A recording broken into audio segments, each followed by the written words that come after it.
My granddaughter sent me a photograph last Tuesday. It was one of those digital things. Came through on the phone my son set up for me. Just a picture of her kitchen table. Breakfast. Eggs, toast, a glass of juice with the light coming through it. Her little boy in a high chair with banana on his face. She wrote underneath it, "Thought of you, Grandpa." And I sat there in this chair, staring at that picture for a long time. Not because it was beautiful, although it was, but because I couldn't remember a single morning like that in my own house. Not one. And I had 40 years of mornings. I'm 80 years old. My name is Edward, and I think it's time I said some of this out loud, while I still can. I worked in corporate logistics for 41 years. Started in a warehouse in Akron, Ohio, loading pallets when I was 19. Retired as a regional vice president. I made good money. I made very good money, eventually. I own this house outright. I have a pension, investments, a car I barely drive. On paper, I did everything right. On paper. My wife, Dorothy, passed 6 years ago. We were married for 47 years. My son, Michael, lives in Portland. We talk on the phone every couple of weeks. He's polite. He asks about my doctor's appointments. My daughter, Karen, is in Charlotte. She calls on holidays. The conversations are short and careful, like we're both afraid of saying the wrong thing. I have 2 grandchildren I've met a handful of times. That's what my balance sheet bought me. I watch what's happening now, in 2026, the way the world talks about work and ambition, and it scares me. Not because it's new, because it's the same disease I had, except now it has better technology. When I was climbing, the pressure came from the office. From your boss, your quarterly numbers. The guy in the next cubicle who got the promotion you wanted. It had edges. You could leave it at the building when you drove home, if you chose to. Now it follows you everywhere. It lives in your pocket. I see my grandson-in-law checking his phone at the dinner table. Not because anyone asked him to, but because he's afraid of what he might miss. Afraid that if he's not optimizing, producing, responding, someone else is getting ahead. Every hour is supposed to generate something. Every weekend is supposed to be strategic. They've turned rest into a productivity hack. They've turned friendship into networking. They've turned raising your children into content.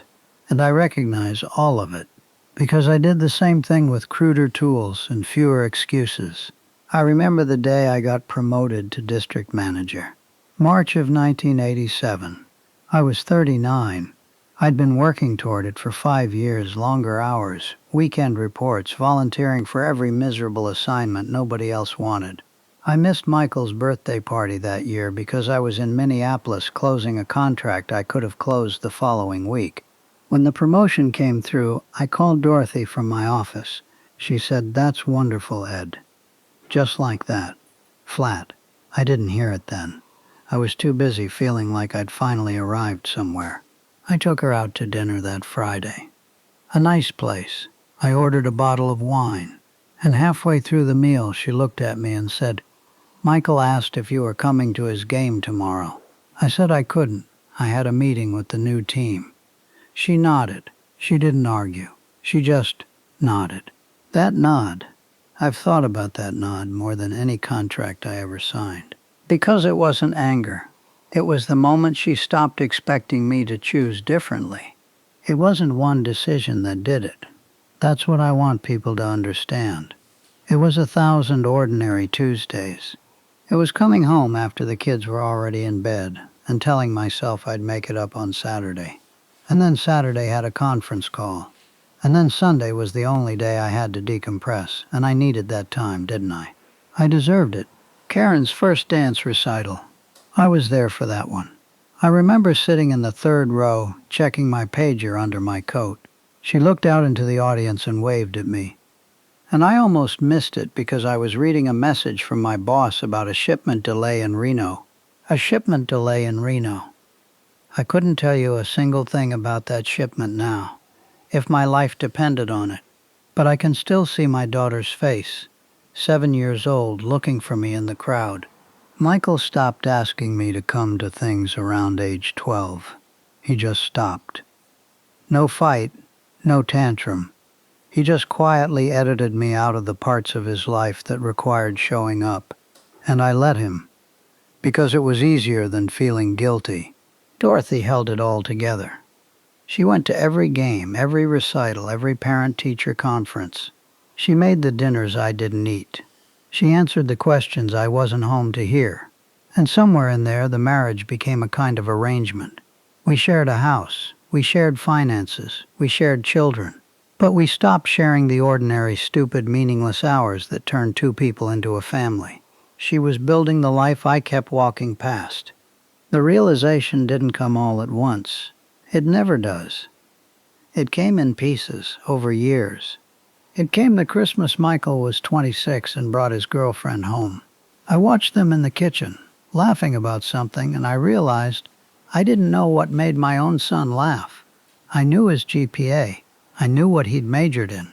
I didn't know what he found funny. It came the afternoon I retired and cleaned out my office.